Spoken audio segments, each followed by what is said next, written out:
माह रमज़ान का महीना था, ये रोज़े होते हैं जैसे फास्ट होते हैं ना हमारे, वैसे इनके फास्ट होते हैं। तो ये सारे किनारे के ऊपर ना ऐसे करके खड़े हुए थे, ऑफिसर भी और नंबरदार भी और जितनी एडिशन थी वो सब खड़ी थी।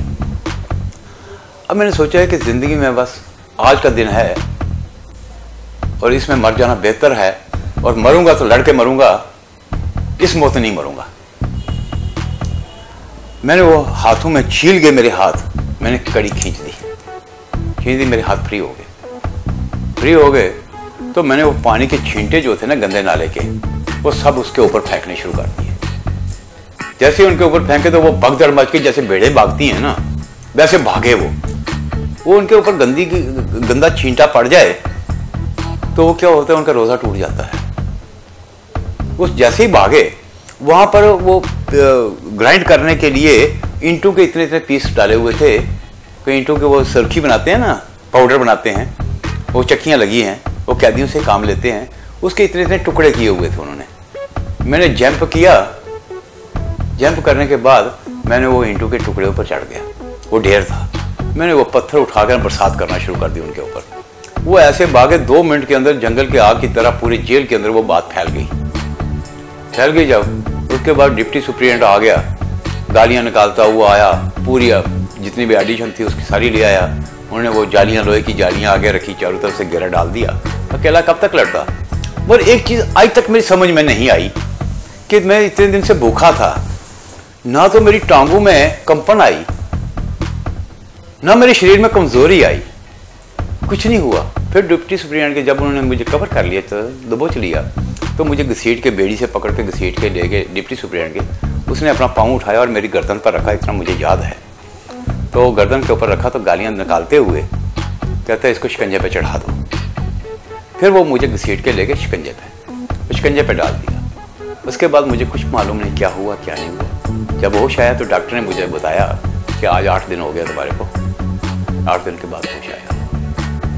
मगर मैंने अपनी डिमांड जो थी वो पूरी करवा ली। सहानी जी, वहाँ पे ये जो टॉर्चर हुआ उसके बाद में आपके साथ में फिर क्या हुआ?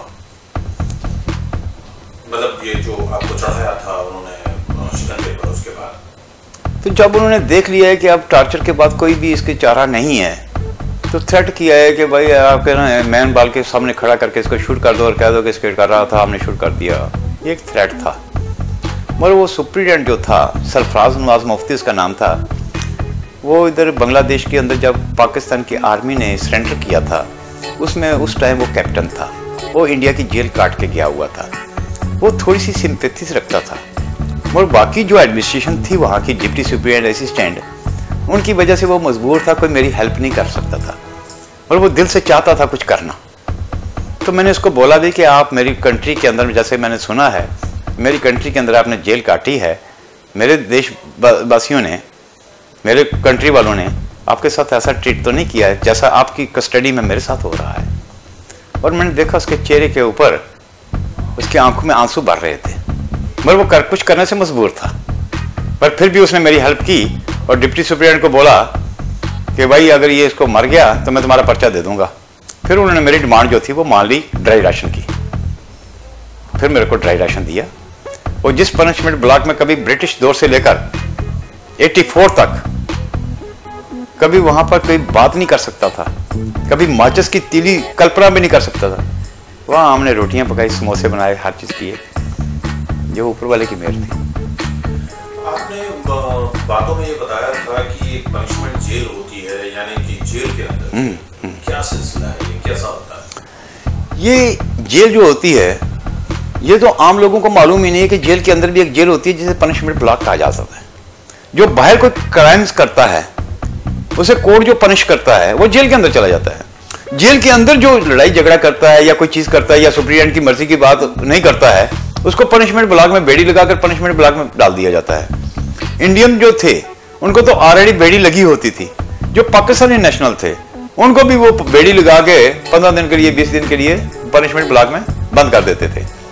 वहां क्रूअल्टी जो है वो, उसमें उनकी वो जुल्म देकर ये कुरुक्षेत्र की जंग जो है ये भी मौत खा जाए, और जिसे यजीद कहते हैं ये, वो भी शायद शर्मा जाए।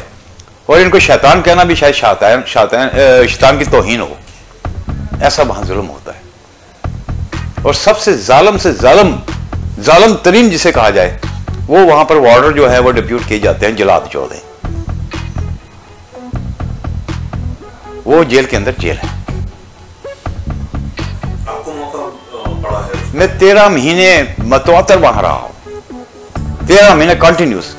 जब मुझे ये भी मालूम नहीं था कि अब रात है दिन है, 13 महीने तक मैं आपको क्या बताऊं, मेरे वो रोम रम खड़े हो रहे हैं, वो सीन याद आ रहे हैं मेरे को। दांतों के ऊपर कोई पानी जो है वो भी नसीब नहीं हुआ। वो इतना सा पार्ट एक होता था, जैसे हम दही लगाते हैं ना, काट दही लगाते हैं ना, ये मिट्टी का एक बर्तन रहता है ना, उस बर्तन के अंदर वो स्वीपर से बाहर रखवा देते थे कोने में। 6 बाई 8 की कोठरी थी, वो कोने में लगा देते थे स्वीपर से। उसी में लेटरिन करनी, उसी में पेशाब करना, उसी से जो पेशाब बाहर गिर के जाता था वो मटकी के नीचे, उसी में से पानी पीना, उसी में से कपड़े धोने, उसी में से सब कुछ करना। 8 लीटर पानी होता था। ये भी मालूम नहीं था कि हम जिंदा हैं या मरे हुए हैं। एक कब्रिस्तान के अंदर सांसें धड़क रही थी, इसके अलावा मैं कुछ नहीं कह सकता। वहाँ की जेलों में जो, जैसे आप लोग तो चलिए हिंदुस्तानी कैदी थे, लेकिन वहाँ के जो नॉर्मल कैदी होते थे जो पाकिस्तानी, उन लोगों के लिए कैंटीन का अरेंजमेंट होता होगा, वो लोग अपने घर से पैसे ला करके वहाँ से कुछ खा पी सकते होंगे, ऐसा कुछ इंतजाम होता था? ऐसा था, कैंटीन अंदर नहीं होती जेल के, जेल के बाहर कैंटीन होती है। उस कैंटीन में आपने जो सामान अगर सुप्रीडेंट अलाउ करेगा, ये भी वहां पर है कि सुप्रीडेंट अलाउ करेगा, उसे कहते हैं कई बार कि कसूरी जेल, जहां अंदर हंगामा हो गया, कोई चीज होगी तो उसको कसूरी करार दे दिया गया, जहां पर कोई आदमी अपने पास कागज नहीं रख सकता, कोई किताब नहीं रख सकता, कोई और चीज नहीं रख सकता। तो वहां पर तो स्वाय एक साबुन की टिक्की और साबुन तेल के कोई चीज या गुड़ जो होता है ये मीठा चीनी की तरह, तो ये रख सकता है, अदरवाइज कोई चीज नहीं रख सकता। अगर कसूरी नहीं है तो वो राशन जो है वो ऑफिसर खा जाते हैं खुद, और उनको बोलते हैं घर से मंगवा के खाते रहो, उनकी मौज लगी रहती है। तो घर से वो चावल वगैरह पकाने की या सेवियां पकाने की या आगे पीछे वो कच्चे कोयले जलाने की इजाजत हो जाती है उनको। तो वो कैदी जो होते हैं, वो पाकिस्तान के कैदी जो है वो रिश्वत देते हैं, वहां पर मुलाजमों को दे देते हैं, अफसरों को दे देते हैं, वो उनको छूट दे देते हैं। वो अपने चरस अफीम वगैरह दूसरे पैसे लेकर वो कंटीन जो है वहाँ पैसे जमा करा देते हैं उनके घर वाले, और कंटीन वाला उनको सामान अंदर भेज देता है। ऐसी है वहाँ अंदर भी ये रिश्वत का जोर चलता है। अस्पताल जाना है तो पैसे दिए, अंदर जो मेडिकल वार्ड होता है उसमें बैठ के सोने के लिए पैसा लगता है, तो इस तरह की व्यवस्था भी वहाँ होती है। ये 101%। अभी मैं आपको बताऊं कि वहाँ पर मुल्तान जेल के अंदर एक कैदी था जो 50 मर्डर केस में था, सादत बलोच। वो जमात इस्लामी का जो एक MP था, जिसे MNA कहते हैं वहाँ पर, member of national assembly, general Zia के पीरियड में, उसका छोटा भाई था। 50 कत्लों में वो इन्वॉल्व था, सैकड़ों डकैतियों में वो रॉबरी में इन्वॉल्व था। तो वहां जेल जो था वो एक अय्याशी का अड्डा बन गया। अंदर पैसे के जोर पर शराब शबाब सब कुछ आ रहा था। एक बड़ा अय्याश किस्म का सुप्रीडेंट आया हुआ था वहां, उन्हें सारा कंट्रोल जो था वो डिप्टी सुप्रीडेंट के हवाले कर दिया। वो असिस्टेंट सुप्रीडेंट जो थे या चीफ जो था, वो हवालदार जो थे, उन्होंने अय्याशी का अड्डा बना लिया उसको। वो सादत बलोच जो था, उसने पैसे के जोर पर हालात को अपने हक में साजगार देखते हुए, डॉक्टर मोहम्मद ताज था वहाँ पर, उसको कुछ पैसे दिए, वो हॉस्पिटल में शिफ्ट हो गया। वहाँ उसने रिवॉल्वर मंगवा लिया और दिन दोपहर को वहाँ से वो फरार हो गया। ऐसे कई केस है, कोड़े मारने के दूसरे तीसरे बड़े हैं। वहाँ भी यानी एक अंडरवर्ल्ड है जो काम करता है और वो वहाँ की जेलों को कंट्रोल करता है, जैसा हिंदुस्तान में होता है। ये सच है? बिल्कुल सच है, वहाँ भी ऐसे ही है। ये दोनों भाई है ना। 47 में तो हम अलग हुए हैं, उनकी मेंटलिटी भी वही है जो हमारे लोगों की है, मगर यहाँ पर डेमोक्रेसी की वजह से हमारी कोई लोगों की सुनवाई हो जाती है। जेल के अंदर कोई टार्चर होता है, कुछ होता है, हमारी जो है प्रेस मीडिया वहाँ पर पहुँच जाता है, हमारे वो जुडिशरी में चला जाता है। हमारे ऑफिसर्स को ये डर रहता है कि कल मैं अगर मैं प्रूफ हो गया तो मेरी सर्विस चली जाएगी। वहाँ ऐसी कोई चीज़ नहीं है, वहाँ उनको परवाह ही नहीं है। हर वहाँ पर ऑफिसर का कॉन्सेप्ट ये है कि आई एम किंग, मेरा कोई कुछ नहीं बिगाड़ सकता। आप वहाँ के किसी क्रिमिनल से आपका वास्ता पड़ा जेल में किसी को? मेरे पास सारी जो है कि मैं ये कहूँगा कि जेल जो होती है, इसे दूसरे शब्दों में कहा जाए तो शायद मुझे अंग्रेजी तो ज़्यादा नहीं आती, मगर होम ऑफ द स्टेट, पूरे मुल्क का घर होता है। इसमें हर कैटेगरी का आदमी आता है। वहाँ क्रिमिनल्स भी आते हैं, पॉलिटिशियंस भी हैं, दूसरे भी हैं, तीसरे भी हैं, पढ़े लिखे भी हैं। मगर वहाँ पर जेल्स की जो स्ट्रेटजी बनी हुई है उसको अलग अलग करने के बजाय कि एक पॉलिटिकल आदमी है उसको अलग रखा जाए, एक सडन जिसने क्राइम्स कर लिया है, जो क्राइम्स करना नहीं चाहता था, बाई बर्थ वो क्रिमिनल नहीं है, उसको अलग रखा जाए, और जो एक प्रोफेशनल अपने जो क्रिमिनल है उसको अलग रखा जाए, ऐसी कोई चीज़ नहीं है। वहाँ सबको एक ही, गधे को भी घोड़े को भी एक ही खूंटे के साथ बांध देते हैं।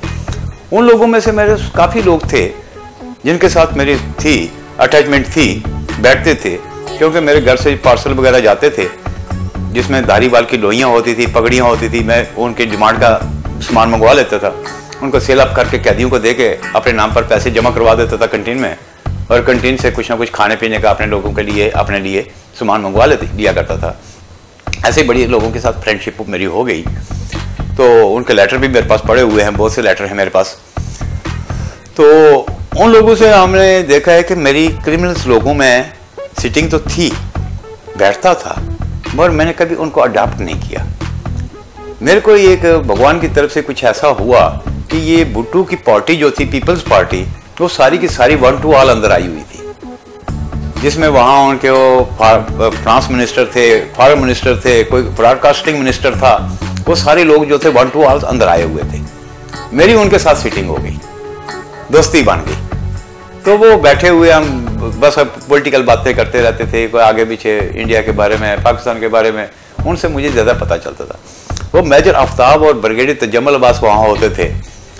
तो मैं ये सर्च कर रहा था कि हमारे लोगों को छोड़ दिया गया है, हमने उन लोगों को छोड़ दिया है जो वार प्रिजनर हैं, ये 56 जो हैं इनको क्यों रोक के रखा हुआ है, इसका बेस क्या है, रीजन क्या है। तो जब मुझे मेजर आफ्ताब की तरफ से पता चला, अब उसे मालूम नहीं था कि मैं इस चीज़ की रिसर्च कर रहा हूँ या मैं इंडिया में जाके इसको बताऊंगा, उसने वैसे ही सडन कह दिया। उसने कहा कि देखो ये वो लोग थे जो वॉर स्ट्रेटजी के एक्सपर्ट थे और पाकिस्तान आर्मी इनसे कुछ सीखना चाहती थी कि वार कैसे लड़ी जाती है। और जब जेनेवा पैक्ट के मुताबिक अदला बदली होगी दोनों की, तो उन्होंने इन लोगों को अंडरग्राउंड कर लिया। जब इनसे पूछा गया तो इन्होंने कुछ भी बताने से इनकार कर दिया। इन्होंने कहा कि हम कुछ नहीं बताएंगे, चाहे जो मर्जी कर लो। 74-75 तक ये सिविल जेलों में पड़े हुए थे। कोई मुल्तान जेल में था, कोई साहिवाल जेल में था, कोई इधर खारिया उधर था, अपने क्या नाम है, गुजरांवाला शहर में जेल में था, कोई सियालकोट जेल में था, डिफरेंट जेलों में पड़े हुए थे। हमारे कर्नल रैंक तक ऑफिसर भी, मेजर भी, कैप्टन भी, फ्लाइंग लेफ्टिनेंट भी, और कुछ हवालदार जो कांस्टेबल वगैरह पड़े हुए थे। उसके बाद क्या हुआ कि एमनेस्टी इंटरनेशनल का, रेड क्रॉस सोसाइटी का जब उन लोगों ने लेटर निकाले 74-75 में, तो इंडिया गवर्नमेंट का प्रेशर पड़ा पाकिस्तान के ऊपर, एमनेस्टी इंटरनेशनल का, रेड क्रॉस सोसाइटी